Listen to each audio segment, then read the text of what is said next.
Saloon ఓనర్ల తెలివి ఏడిపోయింది, ఏం చేస్తున్నారు మీరంతా అని ఒక తమ్ముడు ఇట్లా అగ్రెసివ్గా అడిగిండు అనమాట. ఎందుకు అడిగిండో చెప్తా వినండి.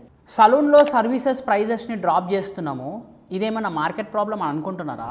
సారీ బాస్, ఇది మీ మైండ్ సెట్ ప్రాబ్లం, అర్థం చేసుకోండి.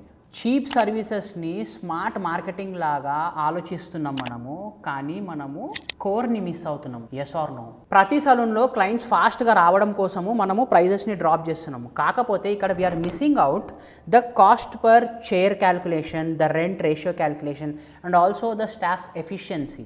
These things are missing. And apart from that, నార్త్లోనేమో పెద్ద పెద్ద బ్రాండ్స్ తయారు చేస్తున్నారు, సౌత్లోనేమో వందల కొద్ది వేల కొద్ది సలూన్లు ఓపెన్ చేస్తున్నారు, మూసుకుంటున్నారు, ఇబ్బందులు పడుతున్నారు.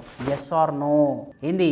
ఏ రోజైతే మీరు సర్వీస్ వాల్యూని డ్రాప్ చేస్తారో ఆ రోజే మీ స్టాఫ్ వాల్యూని మీరు డ్రాప్ చేసినట్టే. ఈ చిన్న లాజిక్ని మీరు చాలా మంది మిస్ అవుతున్నారు. దీనివల్ల సౌత్లో ఉన్న సలూన్ ఇండస్ట్రీ మొత్తం కొలాప్స్ అవుతుంది. అది మీకు అర్థమవుతుందా? ఇవన్నీ నేను కాదు, ఒక తమ్ముడు అడుగుతుండు. చీప్ ప్రైజెస్ క్రౌడ్ని అట్రాక్ట్ చేస్తాయి, కానీ ఒక రిలయబుల్ కస్టమర్స్ని ఏం అట్రాక్ట్ చేస్తాయో కింద కమెంట్ సెక్షన్లో కమెంట్ చేయండి. నేను మీ వికాస్ రాచకొండ ట్రై చేస్తున్నా ఒక క్వాలిటీ ఇన్ఫర్మేషన్ ఇవ్వడానికి, ఈ అన్ఆర్గనైజ్ ఇండస్ట్రీని ఆర్గనైజ్ చేయడానికి. ఇంట్రెస్ట్ ఉన్న వాళ్ళందరూ కూడా కమెంట్ సెక్షన్లో కమెంట్ చేయండి. సౌత్ ఇండియా సలూన్ కౌన్సిల్లో జాయిన్ అవ్వాలనుకుంటే అక్కడ లింక్ అని టైప్ చేయండి. మిగతా కమెంట్లు కూడా రాసుకోవచ్చు, బట్ మీకు ఒక లింక్ వస్తుంది. ఆ లింక్ని డీటెయిల్డ్గా ఫిల్ చేయండి. కలిసి ఈ అన్నిటిని సుధరాంజాం. Thank you so much. నేను మీ వికాస్ రాచకొండ.